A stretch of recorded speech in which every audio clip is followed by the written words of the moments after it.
Bem-vindo ao meu canal, que é um canal dedicado à investigação da leitura da Bíblia. O objetivo aqui é esse, como eu tenho dito em todos os outros vídeos também.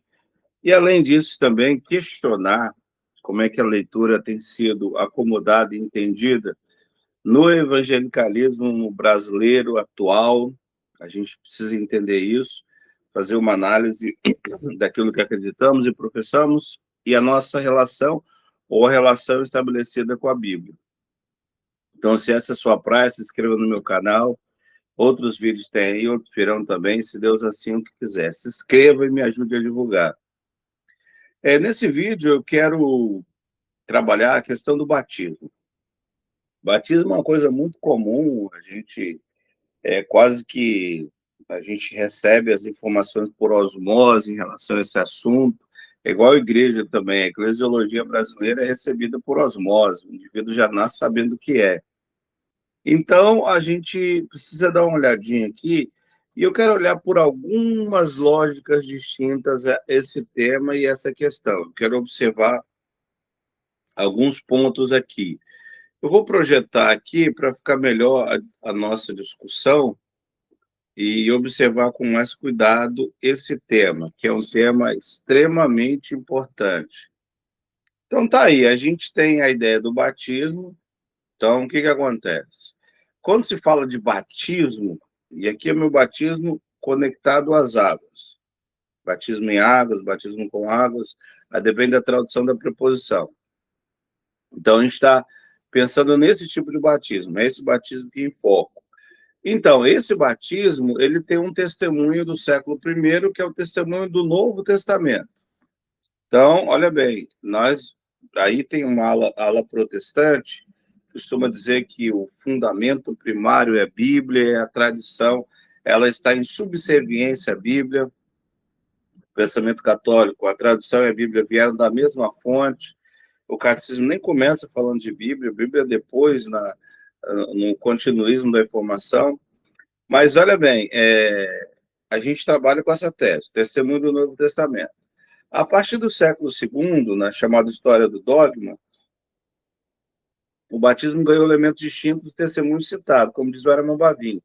Então, o teólogo sistemático ele costuma sempre fazer uma síntese que envolve a história do dogma, da doutrina, que é algo extremamente relevante para se entender os movimentos. Aí eu já dou um salto, porque no século II muita coisa entrou lá, elementos, os padrinhos, a divisão do culto, um monte de coisa foi aparecendo no século II que não estava no testemunho do Novo Testamento.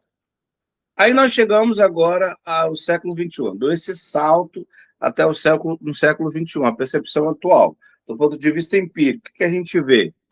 Então, o que é o batismo nas instituições? É um preparo. Existe um preparo que precede o batismo, algo distinto. O batismo e esse preparo é algo distinto a partir das crenças das instituições. Então, é claro que eu não vou dizer que esse preparo, as crenças são totalmente divergentes. Não, existe uma unidade de crenças, quase todos acreditam na Trindade, na natureza, das duas naturezas de Cristo, mas existe diversidade também. Algumas, no seu postulado de preparar alguém para o batismo, falam dos dons espirituais de um jeito, outras falam de outro, umas apresentam o governo de um jeito, outras de outro, e aí vai. Existe uma diversidade também. Alguns costumam dizer, não, as discordâncias são de elementos secundários, os primários é tudo igual, mas quem decide o que é primário e secundário? É a própria instituição ou é o testemunho do Novo Testamento, diz respeito ao batismo? Então, olha bem, a gente tem que olhar isso, para de fato entender, já que o protestante ou a igreja evangélica brasileira, que está, pelo menos afirma, ser filha do protestantismo, a grande pergunta é, esse preparo hoje, esse preparo, as questões que envolvem o batismo, do ponto de vista empírico, para que ele aconteça, tem testemunho no Novo Testamento? De alguma forma, o Novo Testamento está conectado a como o batismo é administrado aqui hoje nas instituições evangélicas brasileiras? A resposta é não, não. nós continuamos ainda no viés do segundo século, criando um monte de coisa que o testemunho do Novo Testamento nunca afirmou. Nunca afirmou. Então, a gente tem que dar um jeitinho. O que é diferente do século II, que nós temos hoje, é chamada institucionalização. No século II não existia isso ainda. Há muita discussão histórica a partir de quando isso começou a acontecer, a partir de Constantino ou não, aí tem uma briga tremenda. Mas o meu interesse maior é hoje, olhar hoje. Será que, de fato, há uma conexão com o Novo Testamento? Dificilmente. Não existe isso. Então, esse batismo contextualizado, ele quebra, e muito, o testemunho do Novo Testamento. E muito. Agora, de outro lado, hoje também nós temos dois grandes postulados, de respeito aos pressupostos, que é o batismo pela Igreja Católica como colocado, e a Igreja Protestante. Eu estou citando aqui dois documentos, pressuposto bem rápido. O artigo 1º do Sacramento do Batismo da ICAR, página 177 do Catecismo, o texto diz: o santo batismo é o fundamento de toda a vida cristã, a porta da vida no Espírito, a porta que abre o acesso aos demais sacramentos. Sacramento primário. Pelo batismo, somos libertados do pecado e regenerados como filhos de Deus. Tornamos membros de Cristo, somos incorporados à igreja e feitos participantes da sua missão. Batismos está sacramentos e não é verbo. Batismo é o sacramento da regeneração pela água da palavra. Ótimo. Assim, a Igreja Romana vê o batismo. Já a Igreja Protestante, estou citando um documento aqui, que é a Confissão de Fé de Westminster, capítulo de número 28, a Confissão é de 1643. O batismo é o sacramento do Novo Testamento instituído por Jesus Cristo. Não sei se o Novo Testamento chama o batismo de sacramento, mas tudo bem. Não só para solenemente admitir na igreja a pessoa batizada, mas também para servir de sinal e selo do pacto da graça de sua união com Cristo. A diferença está aqui. O batismo aqui é sinal e selo da remissão dos pecados, da sua consagração a Deus por Jesus Cristo, a fim de andar em novidade de vida. Esse sacramento de subordinação de Cristo é de continuar em sua igreja até o fim do mundo. Posto que seja grande pecado desprezado negligenciar essa ordenança, contudo, a graça e a salvação não se acham tão inseparavelmente ligadas com ela, que sem ela ninguém possa ser regenerado, se salvos que sejam indubitavelmente generados todos que são batizados. Então, tem uma ideia aqui, um pressuposto, de forma bem simples, só para a gente entender, que o nosso foco não é a teologia sistemática, o nosso foco é a leitura da Bíblia. De um lado, o batismo, de fato, é salvação, entra na igreja, e o conceito de igreja, percepção romana, é diferente um pouquinho da teologia reformada. Eu, que já estou há muitos anos lendo João Calvino, e tenho uma relação de amor com Calvino e de ódio por causa do livro Quadros Institutos, que eu acho que o conceito de igreja está muito longe do testemunho do NT, mas essa é a diferenciação. Já a confissão não quer colocar o batismo como vital para a salvação. Já a ICAR, sim. Então, é uma discussão que envolve dois âmbitos diferentes que estão no Brasil hoje. Tem muita gente no senso comum, a pessoa, eu não posso ser batizado, eu não estou preparado para o batismo, eu não estou isso, porque as pessoas acabam achando que o batismo é sinônimo de salvação. De outro lado, você tem esse problema, eles mas o batismo não dá acesso aos benefícios, nem incorpora a igreja, então o que ele faz? Não, ele é um selo da graça, mas você tem a graça? Não, ele incorpora na igreja visível, e não na invisível, aí tem que inventar um monte de coisa. Mas tudo bem.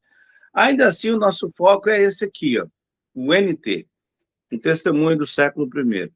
Aí eu tenho o verbo baptizo, que é um verbo que aparece 77 vezes no Novo Testamento. Olha bem, não é só baptismo, tem baptismo, tem bapito, tem outras palavras gregas também que envolvem essa questão aqui.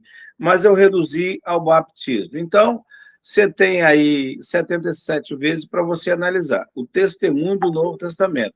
Então, trabalhando na questão, a importante questão da coesão.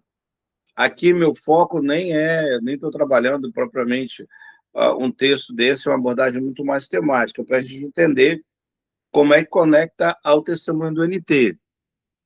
Nos evangelhos, aparecem aí as passagens que eu estou colocando em Mateus, Marcos, Lucas, João. Em Atos aparece algumas vezes também. Em Romanos, somente duas vezes. Em 1 Coríntios, aí, capítulo 1, capítulo 10, capítulo 12, embora que aí não é o batismo com água. Capítulo 15, verso 29, que se batizam por causa dos mortos, que é uma outra questão. Em Gálatas tem uma aparição. Então, eu estou pegando só o verbo batismo de forma bem generalizada para a gente entender isso. Agora, olha bem, do ponto de vista da organização cronológica do Novo Testamento, que é diferente dessa organização canônica que nós usamos, deveríamos começar com Romanos e Coríntios. Na verdade, deveríamos começar com Gálatas. Gálatas, Romanos e 1 Coríntios. Esses são os primeiros livros a serem escritos na ordem cronológica do NT. Evangelhos e Atos vêm bem depois. Então, um testemunho posterior, respeito à ordem cronológica. Então, eu continuo aqui. Agora sim eu tenho uma organização mais clara para a gente trabalhar isso.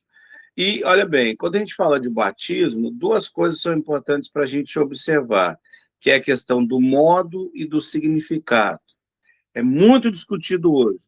Como é que se vai batizar?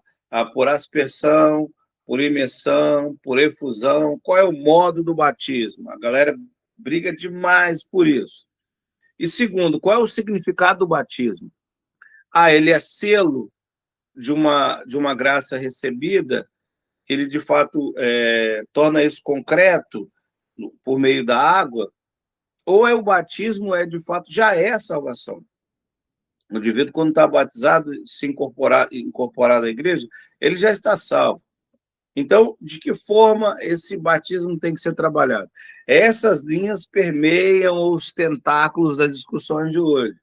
Mas vamos lá, o que o Novo Testamento diz? Olhando não a ordem cronológica, mas a ordem canônica, o que eu tenho aqui? Eu tenho as aparições e síntese aqui. Batismo no Evangelho de Mateus. João batiza como evento preparatório para a manifestação de Cristo.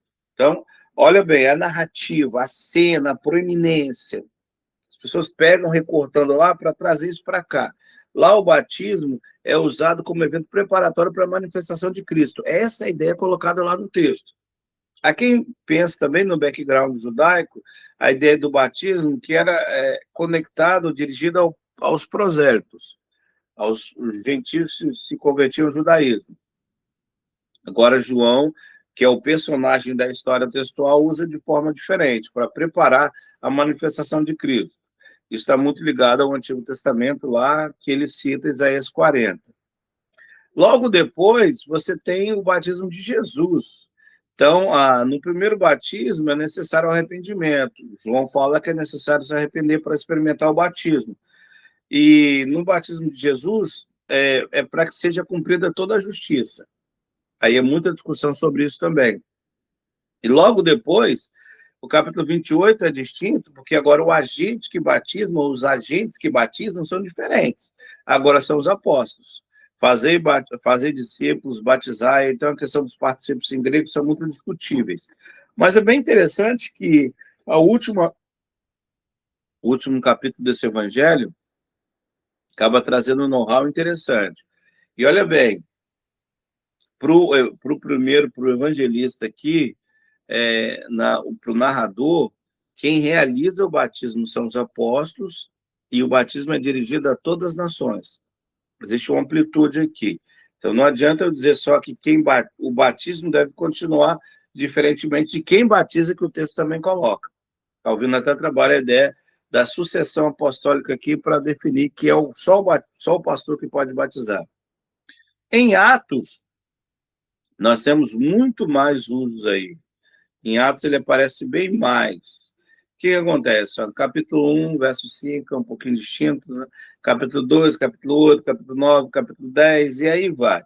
A ideia é sempre essa dinâmica de dualidade. Arrependei-vos e seja batizado.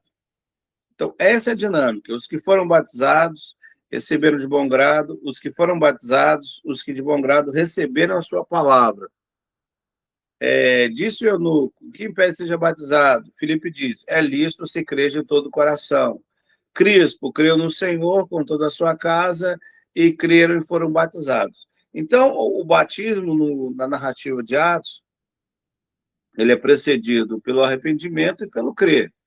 Então, o indivíduo se arrependeu, apesar que lá no capítulo 2 é uma formatação paradigmática, o imperativo e depois acontece. Aí depois é uma constatação histórica do ponto de vista do narrador que diz: eles receberam a palavra, foram batizados. Então, Crispo creu e foi batizado. Então, a dinâmica é essa no livro de Atos. A dualidade, arrependimento, batismo, crer, batismo. Assim é colocado no livro de Atos, respeito ao batismo com água. Em Romanos, nós temos uma problemática bem interessante, porque o batismo aqui, ele não é visto com água, ele tem uma outra conotação, mesmo assim ele é pressuposto. Apesar que tem discussão.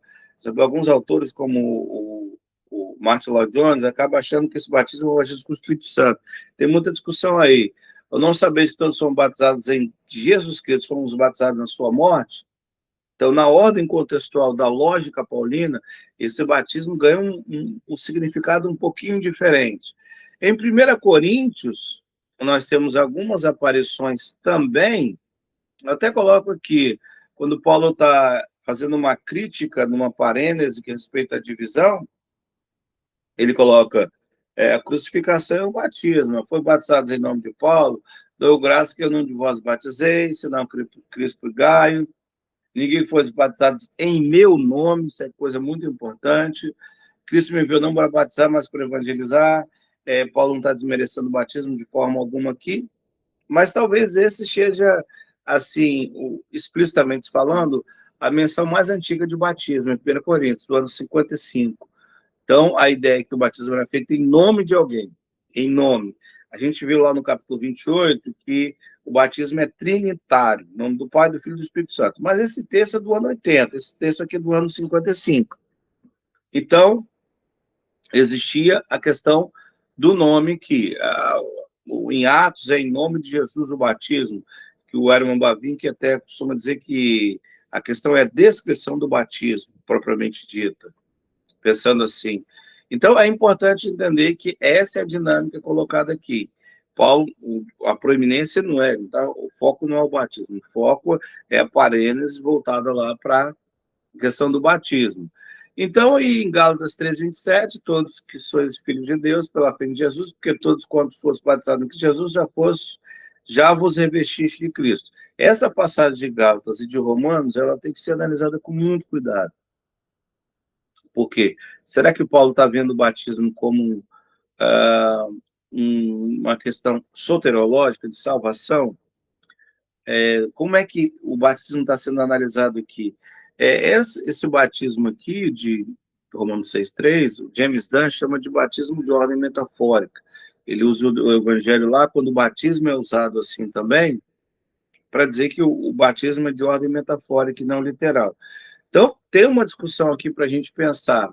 Então, tem uma dinâmica aqui, e eu só quero encerrar o vídeo colocando esse texto de Mateus 28, verso 16 e 17, que é o momento em que Jesus vai e fala aos seus, dizendo que toda a autoridade foi dada a ele no céu e na terra.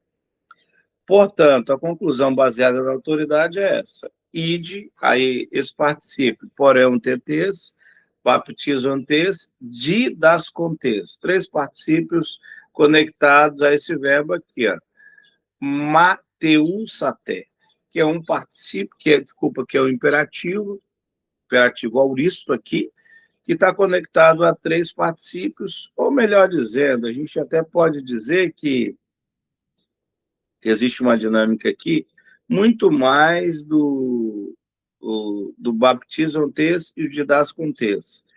E a ideia é que fazer discípulos de todas as nações, essa ordem dada aos apóstolos, aqui, ó, to onoma tu patros, tu o rio, caí, tu hagiu pneumatos. Em nome do Pai, do Filho e do Espírito Santo, ensinar. Então, a ideia de alguns, o Rand Book, um texto grego, lá trabalha a tese, que é fazer discípulos, batizai, ou a questão do circunstância atendente do particípio, fazer discípulos, batizai, ensinai, toda essa dinâmica colocada aqui numa ordem trinitária. Esse texto é bem diferente também, porque ele tem a singularidade do batismo de ordem trinitária, e ele muda o agente. De João Batista, agora os apóstolos recebem, de fato, a ordem de batizar. Feita essa síntese, a gente volta lá nessa questão aqui que, para mim, é mais importante. Será que o testemunho do Novo Testamento, de alguma forma, fundamenta a percepção atual de batismo, a contextualização do batismo lá pelo testemunho do NT é realmente fiel? Para o protestante que diz, está na Bíblia, a tradição subserviente à Bíblia funciona assim. Não funciona, meus queridos. O batismo aplicado nas instituições evangélicas hoje é muito diferente do que o Novo Testamento diz, mas muito diferente mesmo. O Novo Testamento não segue, grave isso, o Novo Testamento não segue as regras institucionais criadas hoje para efeito do batismo. Claro que eu também reconheço que é necessário uma investigação maior nesses textos, alguns precisam ser olhados com mais cuidado, mas aqui só para entender como é que o exegeta trabalha. O exegeta trabalha com isso, ele tem um testemunho primário lá, ele tem um monte de pressuposto, como qualquer um. A hermenêutica é pressuposicionalista, não dá para fugir disso. Mas digo que, se quiser, pode fazer. Não, nós criamos uma regra aqui para o batismo. Só diga isso. O jeito que nós executamos o batismo hoje é uma regra criada pela nossa instituição. Mas não diga que está no Novo Testamento, porque não está. Não está. Então, aqui é só abertura para a gente pensar a necessidade profunda de discutir a relação com o testemunho do Novo Testamento.